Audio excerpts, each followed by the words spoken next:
Hello, everyone. I'm a little outraged right now, and I want to share this with you to see if this makes you feel the way that it made me feel. Okay?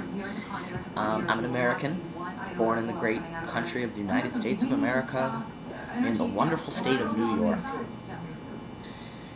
I have lived my life and have been raised to expect my politicians, to be a little devious in manners, and I expect it, and it's on the surface, their deviousness is on the surface. They don't hide it. It's, they take a lot of our elected officials take donations for re-electing purposes by lobbyists of companies that have a product or something that has an extreme negative effect on our society or our our economy or our planet. But these elected officials, they take support from these lobbyists, and then they're able to stay in office, which is truthfully what they care about. I mean, they're just trying to keep their jobs, and sometimes it's hard to raise money. However, on the news not too long ago, I heard a United States official blaming Americans that use marijuana, cocaine, heroin, and methamphetamines for being responsible for the deaths of more than 200 Mexican police officers. Now, that being said, my heart goes out to their families, and they have a tough job. They're police officers in a country that is known for drug cartels. It's extremely unfortunate. But United States government, when you're pointing that one finger at me, there are 3 more fingers pointing right back at you. And it's time that you take responsibility for that. Those police officers did not die out of my drug use. First of all, by the way, I smoke marijuana. Okay, I'm not addicted to marijuana. I don't go to work stoned. I don't come home and the first thing I think about, the first thing I need is, I've got to smoke some pot. I enjoy it. I relax that way. I don't see any problem with that, other than that the United States government says that there's a problem with that, but that's an entirely separate issue. Let's leave the marijuana out of this. Let's look at the cocaine, the heroin, and the methamphetamines. Now, the people that are buying cocaine, heroin, and methamphetamines are not buying it for the most part, they're buying it because they have a drug problem. Okay? There's so much focus on people doing drugs in the wrong light. Okay, many of these people would love to stop doing drugs, but they don't know how, And yeah, we offer them help. They can go into hospitals and stuff.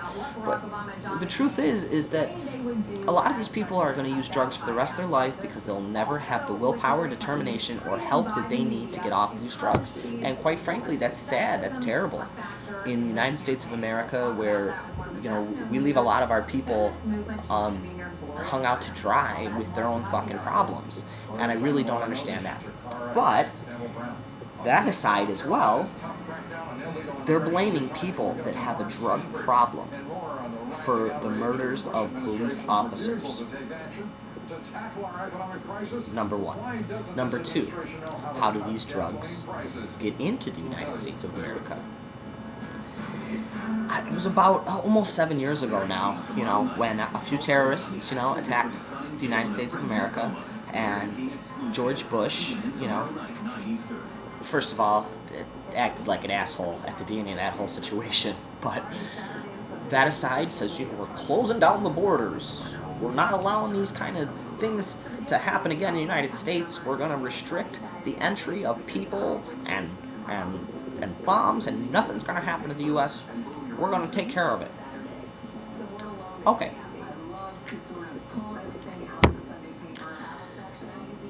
Does that mean then that they should not have control over the borders?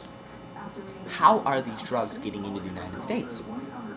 If I sit here and if I were to have the opportunity to ask George Bush, there's a lot of drugs being run into the United States of America, and you tell us, the people, that the borders are closed to such nonsense. How are they getting in? He would first of all blame it on